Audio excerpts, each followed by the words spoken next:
화가 나기도 하고 짜증나고 그렇잖아요. 그런 막 흔들리는 감정 이런 것들을 절제하는 방법을 가르쳐 주거든요.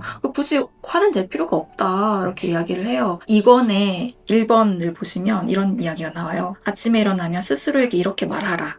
오늘 내가 상대하는 사람들은 쓸데없이 참견하고 고마워할 줄 모르고 교만하고 정직하지 못하고 시기하고 무뚝뚝할 것이다. 그래서 일단 기본적으로 내가 만나는 사람들이 나에게 친절하게 대하는 것을 당연하다고 생각하지 않습니다. 사람들은 원래 그래. 옛날부터 악이 있었어. 이렇게 이야기를 하면서 원래 세상은 그런 거야. 다른 사람들의 태도에 쉽게 휘둘리는 사람들이 이 책을 읽으면 좀 좋은 게 그런 나와 관련 없는 사람들의 행동에 영향을 받지 말고 평정을 지켜라. 너의 감정과 마음을 좀 다스려라. 이렇게 이야기를 하거든요. 네. 그리고 공동체 이야기를 좀 합니다. 공동체의 해가 되는 것은 나에게도 해가 된다. 벌집의 해가 되는 것은 벌에도 해가 된다. 이런 이야기를 해요. 그래서 좀 나를 둘러싸고 있는 공동체에 어떻게 선한 행동을 할 것인가, 그런 어떤 선한 영향력을 끼칠 것인가 이런 이야기도 하거든요. 네. 네. 그리고 사람들에게 친절하고 나 자신에게는 그래서 엄격하라.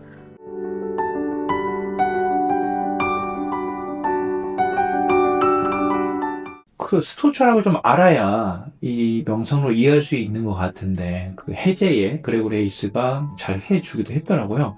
이 명상록의 바탕이 되는 스토아 철학에 대해서 좀 말씀해 주시면 좋겠어요.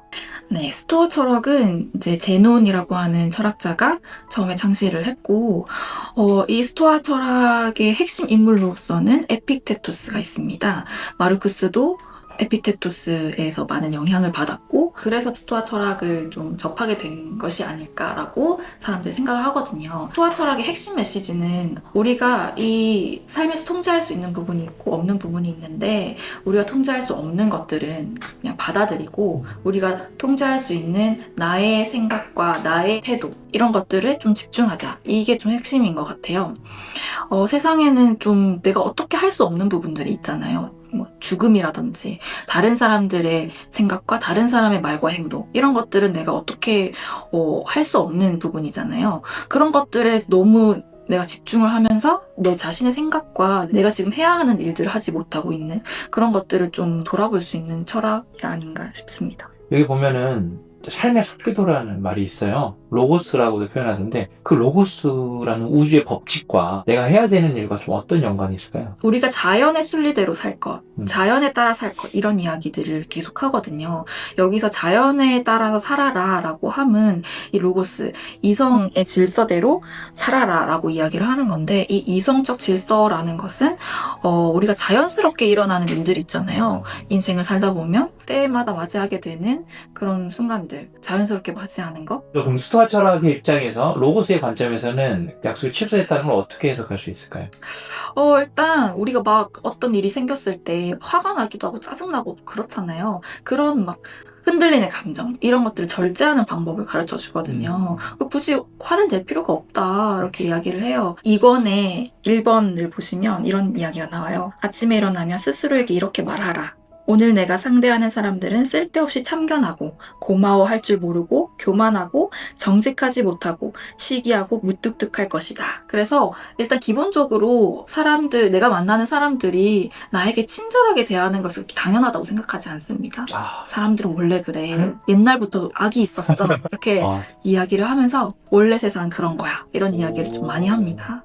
개인적으로 궁금한 게 있어요. 저 교회 다니시는 걸로 알고 있거든요. 제가 느끼기로는 이 성경과 유사점도 꽤 있다. 요한복음 1장 1절에 태초에 말씀이 있었다 라고 했을 때 그 말씀이 로고스로 알고 있거든요.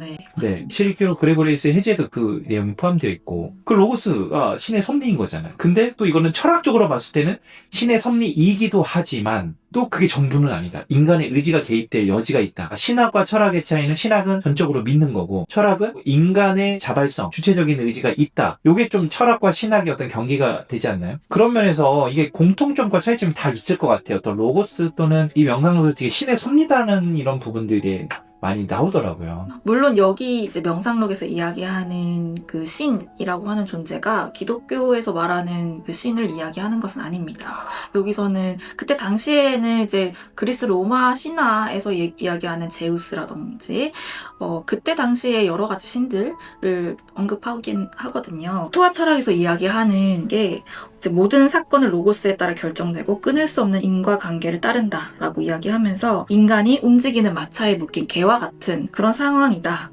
라고 이야기를 합니다. 개가 함께 달리는 것을 거부하면 마차에 끌려가겠지만 똑같은 상황에서 달릴 것인지 끌려갈 것인지를 선택하는 그 결정권, 그 선택권이 여전히 개에게 있다라고 이야기를 합니다. 마찬가지로 인간의 행동도 자신의 선택과 행동에 책임을 질 수 있고 똑같은 상황에서 어떻게 받아들일 것인가에 대한 문제는 나의 자유의지다라고 이야기를 하거든요.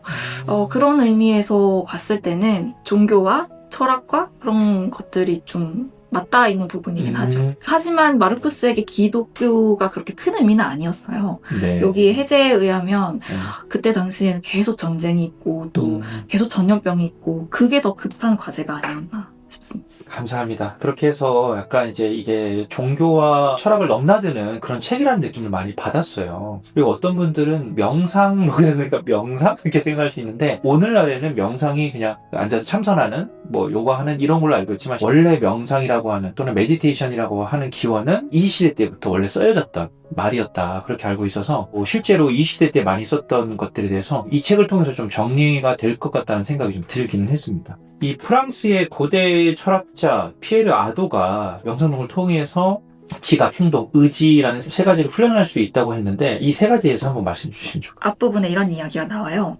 어디에서나 매 순간 너에게는 다음과 같은 선택권이 있다.